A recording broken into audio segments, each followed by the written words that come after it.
अस्सलामुअलैकुम। This is AQ Baloch. Teaching licence test के हवाले से हम एक और टॉपिक पर डिस्कस करने जा रहे हैं। टॉपिक है हमारा जनरल फ़िलासफ़ीज़ और एजुकेशनल फ़िलासफ़ीज़ में क्या डिफरेंस है। हमने पिछली वीडियो में फ़िलासफ़ी का इंट्रोडक्शन किया था। अब जो है वो हम ये डिस्कस करने जा रहे हैं कि जनरल फ़िलासफ़ीज़ कौन सी होती हैं और एजुकेशनल फ़िलासफ़ीज़ कौन सी होती हैं। पहले तो देख लें कि भाई जनरल फ़िलासफ़ीज़ जो है ना, ये मतलब फ़िलासफ़ी जो है उसकी दो कैटेगरीज़ हैं, एक जनरल फ़िलासफ़ीज़ और दूसरी एजुकेशनल फ़िलासफ़ीज़। जनरल फ़िलासफ़ीज़ कौन कौन सी हैं? तो पहले आइडियलिज़म, रियलिज़म, नेचुरलिज़म, प्रैग्मेटिज़म, ठीक है, एक्सटेंशलिज़म, ये सारी जो हमारे पास फ़िलासफ़ीज़ हैं, ये सारी क्या हैं? जनरल हैं। और एजुकेशनल फ़िलासफ़ीज़ कौन सी हैं? पेरेनियलिज़म, एसेंशियलिज़म, प्रोग्रेसिविज़म एंड रिकंस्ट्रक्शनिज़म। ठीक है, तो ये कुछ फ़िलासफ़ीज़ हैं जिनको हमने कैटेगराइज़ किया है जनरल और एजुकेशनल में। अच्छा भाई, जो जनरल फ़िलासफ़ी होती है ये किससे कंसर्न है?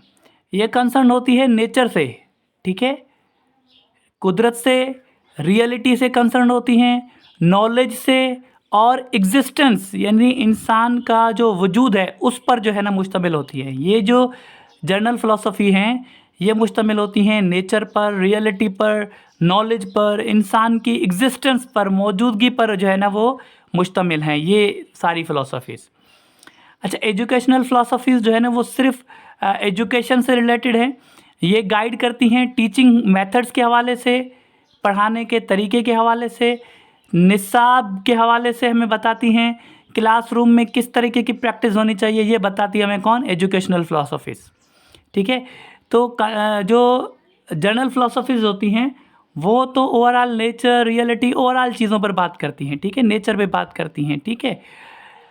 और एजुकेशनल फ़िलासफ़ीज़ जो है वो एजुकेशन पर, निसाब पर, क्लासरूम, टीचर, स्टूडेंट, इनके हवाले से जो है ना वो मुश्तमिल होती हैं इस चीज़ पर। अच्छा, ये जनरल फ़िलासफ़ीज़ का फ़ोकस किस पर होता है? ट्रुथ पर, सच्चाई पर, रियलिटी पर, हकीकत पर और वैल्यूज़ जो अक़दार होती हैं, सच्चाई, ठीक है, गलत, सही, ठीक है, अदब, एहतराम, प्यार, मोहब्बत, ये जो वैल्यूज़ है उन पर फोकस करती है, ठीक है। और मैंने बताया कि एजुकेशनल फ़िलासफ़ीज़ जो है ना वो फोकस करती हैं किसके पर? टीचिंग और लर्निंग यानी सीखने और सिखाने वाले प्रोसेस पर ये फोकस करती हैं, ठीक है। अच्छा, जो जनरल फ़िलासफ़ीज़ होती हैं ये थ्योरेटिकल हैं और एब्स्ट्रैक्ट है, मतलब निचोड़ की सूरत में बनी हुई हैं और थ्योरेटिकल फॉर्म में होती हैं। लेकिन एजुकेशनल फ़िलासफ़ीज़ जो है ना वो प्रैक्टिकल होती हैं, इनको क्लासरूम में या स्कूल एजुकेशन सिस्टम में जो है ना वो इसको प्रैक्टिस किया जाता है। ये प्रैक्टिकल फ़िलासफ़ीज़ होती हैं, इनको प्रैक्टिकली किया जाता है। अच्छा, जनरल फ़िलासफ़ीज़ जो है ना वो डील करती हैं इंसान की वजूद पर डील करती हैं, मैंने पहले बताया एग्जिस्टेंस पर वो करती हैं, ठीक है। और इसके अलावा ये डील करती हैं नॉलेज पर, ठीक है। और ये एजुकेशन सिस्टम में लिमिटेड नहीं है, ये इस्तेमाल हो सकती हैं लेकिन सिर्फ एजुकेशनल सिस्टम के लिए नहीं है ये, ठीक है। ये ओवरऑल नेचर, ओवरऑल कायनात, पूरी दुनिया पर जो है ना ये लागू होती हैं ये जनरल फ़िलासफ़ीज़।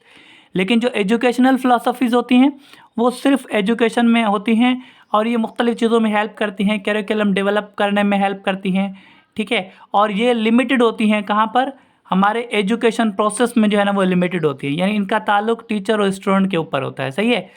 तो आज आपको ये पता चल गया कि भाई फ़िलासफ़ी जो है ना उनकी दो कैटेगरीज़, एक जनरल फ़िलासफ़ीज़ और दूसरी एजुकेशनल फ़िलासफ़ीज़। अब जनरल फ़िलासफ़ीज़ कौन कौन सी हैं और एजुकेशनल फ़िलासफ़ीज़ कौन सी होती हैं?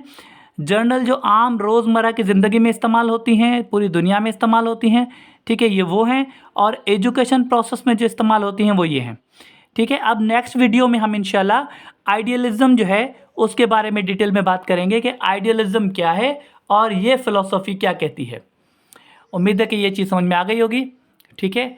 और इसके अलावा आप जो है वो चैनल को सब्सक्राइब करें मज़ीद ऐसी वीडियोस देखने के लिए, टीचिंग लाइसेंस के लिए बहुत ही इंपॉर्टेंट हम जो है वो सिलेबस के हिसाब से लेकर चल रहे हैं। अल्हम्दुलिल्लाह हमारा पहला चैप्टर कंप्लीट हो गया है, अब सेकंड चैप्टर के टॉपिक्स हमारे जारी हैं। अगर आप टीचिंग लाइसेंस की तैयारी कर रहे हैं, लेक्चरर एजुकेशन की तैयारी कर रहे हैं, ठीक है, इसके अलावा हेड मास्टर की तैयारी कर रहे हैं तो ये आपके लिए बहुत ही इंपॉर्टेंट टॉपिक है, ठीक है। थैंक यू बहुत।